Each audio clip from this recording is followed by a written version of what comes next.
before the world knew her name, before the influence, the power. With deep brown skin, expressive eyes filled with silent pain, and a voice that no one was listening to. Oprah Winfrey was not born into opportunity. She was born into survival, raised in extreme poverty, in a place where dreams were not a priority, but endurance was. Her childhood was not defined by innocence, but by experiences that most people spend a lifetime trying to heal from. At an age when most children are discovering the world, she was already learning how to endure it. She faced abuse, confusion, moments that didn't just hurt, but reshaped how she saw herself.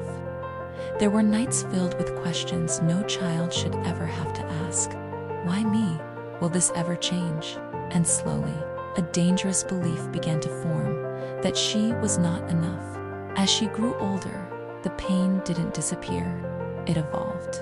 It followed her into her teenage years, disguised as emptiness. She searched for love, for validation, for something to fill the void left by everything she had been through. And at just 14 years old, her life changed forever. She became pregnant, a moment heavy enough to break anyone. But what came next was even harder. Her child did not survive.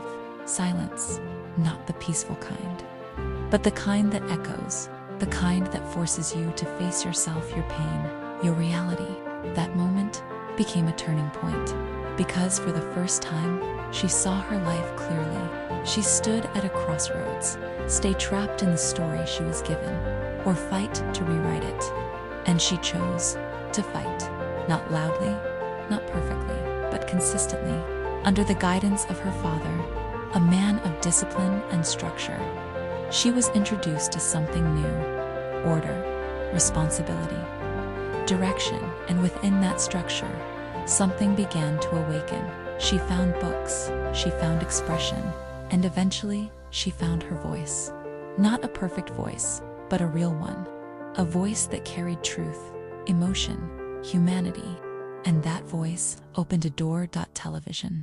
A world that seemed so far from where she came from. A world that could change everything. But instead of welcoming her, it rejected her. She was told she wasn't fit for television, that she was too emotional, too different. Not what they were looking for. Imagine that moment. After everything she had survived, being told again that she wasn't enough. That could have been the end. That could have been the confirmation of every doubt she had ever felt. But instead, it became her awakening. She made a decision that most people are too afraid to make. She stopped trying to fit in, and she started being herself, fully, honestly, without apology. When she returned to television, she didn't try to hide her emotions. She leaned into them. She didn't just speak, she connected. She didn't just present stories, she felt them, and something incredible happened. People saw themselves in her. They didn't see perfection, they saw truth. Her pain became her power. Her story became her bridge. Her voice became her legacy. Oprah Winfrey didn't just rise, she transformed. She built an empire, she influenced millions. She became one of the most powerful voices in the world, but not because she had an easy life, because she refused to let her life define her limits. And maybe that's why you're here right now, because deep down, you know your story isn't over. That pain you carry, those moments you wish never happened, they are not the end, they are the beginning.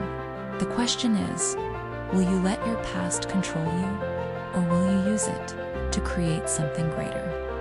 If this story changed the way you see your own life, then don't stop here. Subscribe to Rich Mind, because here, we don't just tell powerful stories, we help you realize that yours is just getting started.